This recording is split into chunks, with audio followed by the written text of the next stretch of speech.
Hello guys. तो अब इस वीडियो में एक्चुअली ये थर्ड पार्ट है हमारे फर्स्ट चैप्टर का, historiography development in the west, जो एक्चुअली मुझे कहीं ज़्यादा पहले ही कर देना चाहिए था upload, but I could not upload it, so I am sorry. But anyways I think we should begin. And guys, और एक और बात कि इस वीडियो में हम कवर करेंगे notable scholars. I don't know if it will be covered fully, but still we will try to complete in less time. So guys, I think let's begin. Guys, अगर आपने पिछली वीडियो नहीं देखी होंगी तो आपको ऊपर एक आई बटन दिख रहा होगा, उस पर आप क्लिक कीजिए और आप उस वीडियो तक पहुंच जाएंगे। सो गाइज, ये सब तो हमने पहले ही देख लिया था।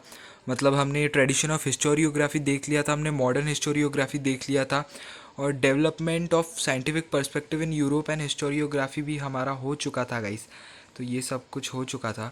अब हमारा जो मेन टॉपिक है वो है नोटेबल स्कॉलर्स गाइज। जी हाँ, नोटेबल स्कॉलर्स। सो इधर से हम शुरू करते हैं।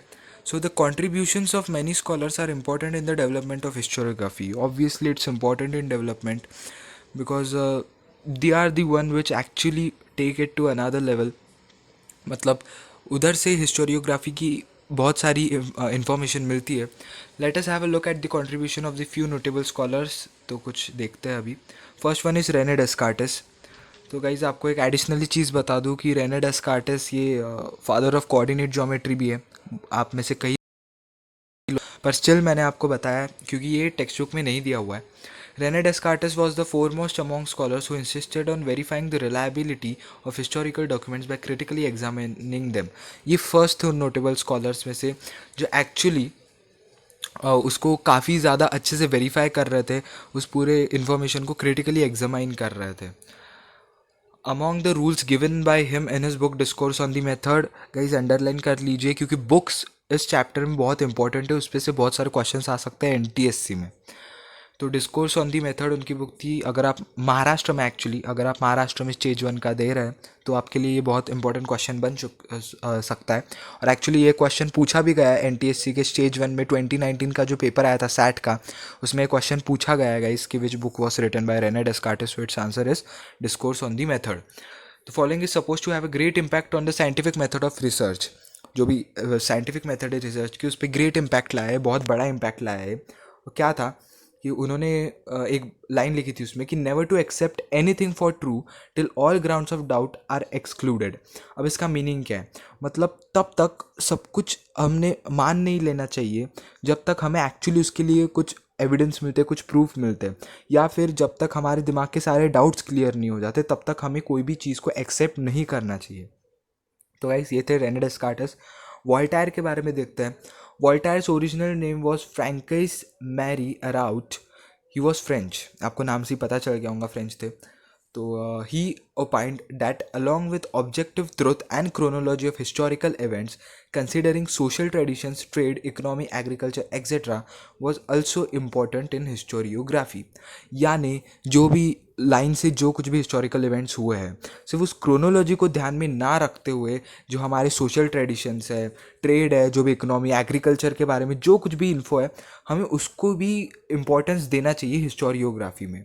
It gave rise to the thought that understanding all aspects of human life is important for history writing. इसके इस स्टेटमेंट से हमें ये पता चला कि हमें सब कुछ जानना चाहिए अगर हमें हिस्ट्री अच्छे से लिखनी है, अगर हमें हिस्टोरियोग्राफी के बारे में और नॉलेज प्रोवाइड करना है लोगों को, तो हमें इन सारे एस्पेक्ट्स की जानकारी होनी चाहिए। Thus it is said that Voltaire was the founder of modern historiography. फिर से अंडरलाइन कर लीजिए, ये भी बहुत ज़्यादा इंपॉर्टेंट क्वेश्चन है। That he was the modern he was the founder of modern historiography guys. So next बढ़ता है Georg Wilhelm Friedrich Hegel. I am sorry, Hegel. So guys, आप हेजल भी याद रख सकते हैं। Hegel was a German philosopher. Okay, he insisted that the historical reality should be presented in a logical manner. He was the first who wanted that all the historiography should be presented in a historical manner and not on the basis of all the what we can say oral recitals which were coming, which do not had any evidence. So we should not be dependent on those. We should have a reliable evidence which can give us a logic. So he was that kind of a person. So to him, the timeline of historical events was indicative of progress. To him, the timeline of historical events was indicative of progress. He also thought that the presentation of history is bound to change over time as new evidence would come forth. अब इस line का meaning क्या हो गया guys, ये बताता हूँ मैं. जो भी हिस्ट्री की भी जो भी टाइमलाइन थी हिस्ट्री की, वो ये इंडिकेट करती थी कि प्रोग्रेस होती आ रही है. ये तो हमें भी पता है गाइस. पैथियोलॉजिकल जो टाइम था उसमें लोगों के पास कुछ भी नहीं था, चक्के तक पत्थर के बनाते थे, और आज कितना ज़्यादा प्रोग्रेस हो चुका है. तो obviously timeline indicates progress that humans have taken, Homo sapiens have taken. So he also thought that the presentation of history is bound to change over time as new evidence would come forth. और ये presentation बदलेगा जैसे जैसे new evidence मिलेगा हमें उसका. तो ये हेजल थे guys, George Wilhelm Friedrich Hegel. इनके नाम भी काफ़ी अजीब है. With Hegel's philosophy, many scholars were convinced that historical methods were not of lesser quality, though they differed from scientific methods. जो इनकी जो philosophy थी, इनकी जो ideas था, that proved other people that historical methods were also good if we want to conclude something based on this historiography. Means all the time we do not need evidences which can be reliable on the scientific researches. मतलब सिर्फ scientific researches पे हमें reliable हम रहे ऐसे evidence हमेशा ज़रूरी नहीं है. हिस्टोरिकल मेथड्स भी काफ़ी कुछ काम कर सकता है. Then the collection of his lectures and articles is published in a book entitled, ये भी याद रख लीजिए, अंडरलाइन कर लीजिए, इंसाइक्लोपीडिया ऑफ फिलोसॉफिकल साइंसेस और रीजन इन हिस्ट्री. ये दो बुक्स बहुत ज़्यादा ज़रूरी है गाइस. तो आगे, it is good to know this. Okay, we will know this for sure. According to Hegel, grasping the meaning of any event happens in terms of two direct opposites. यानी hazel के हिसाब से उनकी एक philosophy थी that if we understand any topic or if we are talking about any particular situation, then it have two faces. So what were they? Human mind cannot understand the true nature of that event without understanding the opposites, for example true false good bad etc. सो ये example हो गया. अगर आप English में बहुत अच्छे हैं, अगर आपको फिगर ऑफ स्पीचेस वगैरह पता है, तो आपको पता होगा ऑक्सीमोरन नाम की एक फिगर ऑफ स्पीच होती है, जो एक्चुअली क्या कह सकते हैं हम उसे, कॉन्ट्रास्टिंग वर्ड्स को साथ में रखती है. For example seriously funny. पर यहाँ पर ऐसे तो हम कुछ रखेंगे नहीं. यहाँ पर गुड बैड ट्रू फॉल्स, ये दोनों कॉन्ट्रास्टिंग शब्द है, पर ये साथ में रखे गए हैं. तो गाइज़ इसके भी बारे में कभी ना कभी बनाऊंगा मैं कोई वीडियो फिगर ऑफ स्पीचेस के बारे में. बहुत इंटरेस्टिंग टॉपिक है. पर फिलहाल guys let's focus on this.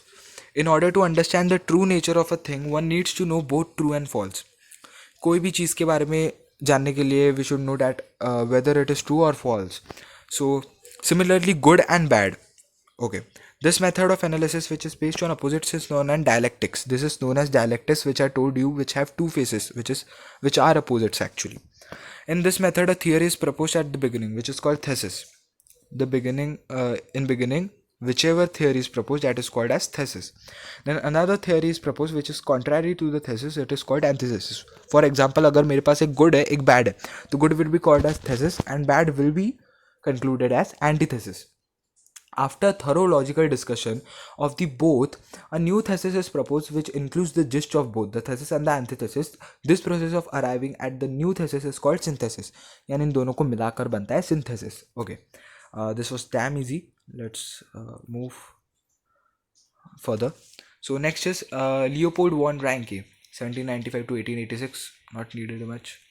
I think 91 years. Yes, he lived 91 years. So historiography of the 19th century was greatly influenced by the thoughts of Leopold von Ranke of Berlin University. Basic info है, ज़्यादा याद रखने की ज़रूरत नहीं है, पर तो भी देख लीजिए उसको. He spoke about the critical methods of historical research. He put emphasis on the utmost importance of information gathered through original documents. अब इसका मतलब क्या है? उन्होंने हिस्टोरिकल रिसर्च के क्रिटिकल मेथड, उसको जानने के क्रिटिकल मेथड के बारे में अपना पॉइंट ऑफ व्यू दिया. और जो भी ओरिजिनल डॉक्यूमेंट से जो भी इंफॉर्मेशन मिलती है, यानी ऐसा नहीं कि कोई अगर मैंने मतलब एक्चुअली अगर मैंने क्यों अगर किसी ने भी कोई नया वर्जन लिखा है महाभारत का, मतलब वही है पर उन्होंने खुद वो उसके ऑथर है, तो एक्चुअली इनका कहना था कि अगर ऐसा सिचुएशन रहा तो हमें ना कि उस नए ऑथर के महाभारत को इम्पोर्टेंस देना चाहिए जो उन्होंने लिखा है, बल्कि हमें जो पुराने थे वेद व्यास, एक्चुअली श्री गणेशा, जिन्होंने वो महाभारत लिखी थी, उनके मैटर को हमें ज़्यादा मतलब जो ओरिजिनल डॉक्यूमेंट्स है उसको हमें ज़्यादा इंपॉर्टेंस देना चाहिए।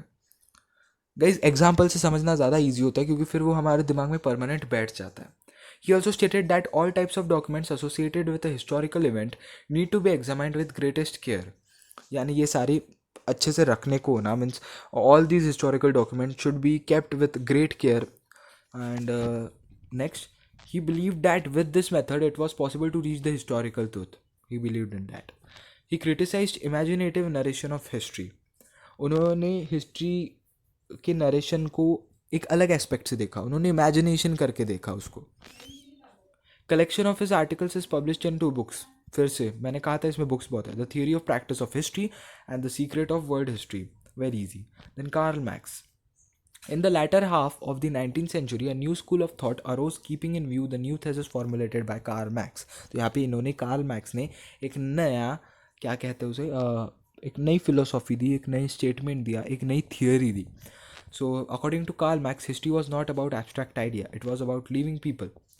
Means history was all about living people.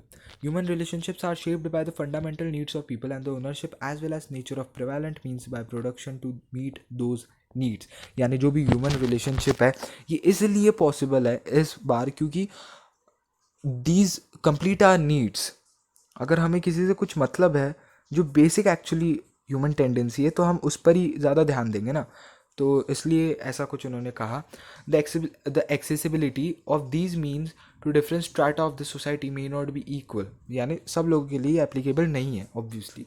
This inequality causes a division of the society into classes leading to class struggle.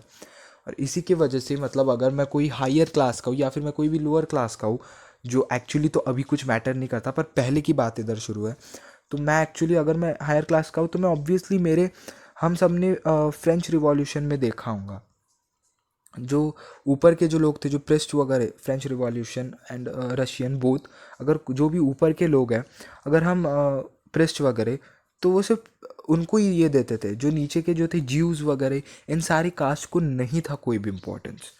So this causes class struggle. According to Marx, human history is the history of class struggle. Yes, as the class that owns the means of production economically exploits the rest of the classes. Okay, this is easy actually. So Das Kapital, a treatise written by him, is the most referred book all over the world. एक और book जिसका नाम है Das Kapital, written by Karl Marx. So Annales school, तो ये मैं direct ही आपको बताता हूँ. ये हिस्टोरियोग्राफी की फर्स्ट स्कूल थी फ्रांस में, इसका नाम एनालिस्ट स्कूल था जैसे टॉपिक में. So analyst school gave a new direction to history writing. Okay, it was recognize now that history is not only about the political events, kings, great leaders and accordingly politics, diplomacy and wars, but also, मतलब ये सारा चीज़ें नहीं थी कि Kings ले लिया, जो भी पूरा किंगडम्स वगैरह थे, सिर्फ हिस्ट्री में ये सब कुछ नहीं है. हिस्ट्री में लोकल पीपल के बारे में, एग्रीकल्चर के बारे में, टेक्नोलॉजी, मीन्स ऑफ कम्युनिकेशन, फिर collective psychology, social divisions in the historical times. So ये फ्रेंच हिस्टोरियंस के द्वारा शुरू की गई थी analyst school. So feminist historiography के बारे में देख लेते हैं guys. Feminist historiography means the restructuring of the history from the perspective of women. Women के पर्सपेक्टिव से हिस्टोरियोग्राफी को रिकंस्ट्रक्ट करना. So, the writings of Simone de Beauvoir helped in establishing the fundamentals of feminism. She took the lead, we can say. She was French. Okay. The feminist historiography emphasized not only the inclusion of women in history, but also on the rethinking of the male-dominated perspective of history. So this was not all about the inclusion of the woman in history, but this was also about what kind of situations were there in the past, how males dominated history. So this is all. It drove historical research to focus in depth on various aspects of women's life, such as their employment, their role in trade union, institutions working for their cause, their family life, etc. Means this led to focusing on more the feminism which was present in history. So this led to this. So in the historical writings after 1990, women were portrayed as an independent social class. मतलब 1990 के बाद एक independent social class माना गया humans को. Now this is our last notable scholars. Means there are many, but according to your textbook, this is last. So who is Michael Foucault? The French historian of the 20th century, Michael Foucault brought forth a new concept in historiography. He, in his book Archaeology of Knowledge, underline, argued that the prevailing practice of arranging historical events in a chronological order is not right. यानी in short कि हमें what did he say, 1 minute. He, in this book Archaeology of Knowledge, argued that the prevailing practice of arranging historical events in a chronological order is not right. यानी हम जो इसको chronological order में जो रखते हैं, chronological order मतलब order मत chronological order यानी I am sorry guys, मतलब serial wise. So he drew attention to the fact that archaeology does not strive to reach the ultimate historical truth but attempts to explain various transitions in the past. Means इससे हमें बहुत ज़्यादा actual ultimate truth का पता नहीं चलता, पर हमें बहुत सारे ट्रांजिशंस के बारे में पता चलता है, बहुत सारे न्यू चेंजेस जो आए थे उसके बारे में हमें पता चलता है. Foucault felt that explaining the transitions in history is more important. Explaining these is more important, he felt like. He called his method the archaeology of knowledge. This was his new theory, we can say. So Foucault subjected the so far unacknowledged areas by historians such as psychological disorders, science of medicine, prison administration, etc. to historical analysis. ये सारे topics को उन्होंने historical analysis के नीचे consider किया, उस पर analysis शुरू की, हम कह सकते हैं. तो thus the scope of historiography kept continuously expanding. ये expand होते ही जा रहा है. Writing of histories of various subjects like literature, architecture, sculptures, drawing and painting, music, dance, drama, films and television, etc. came into practice. ये सब कुछ शुरू होते जा रहा है. So guys, this is it. यहाँ पर हमारा चैप्टर ख़त्म होता है. ये एक्सरसाइज है. You can try it by yourself. You can take the screenshot. So now the exercise is all yours. So how you felt about this video, please comment down, or you can mail me if any doubt. So guys, यहाँ पर video ये ख़त्म होती है.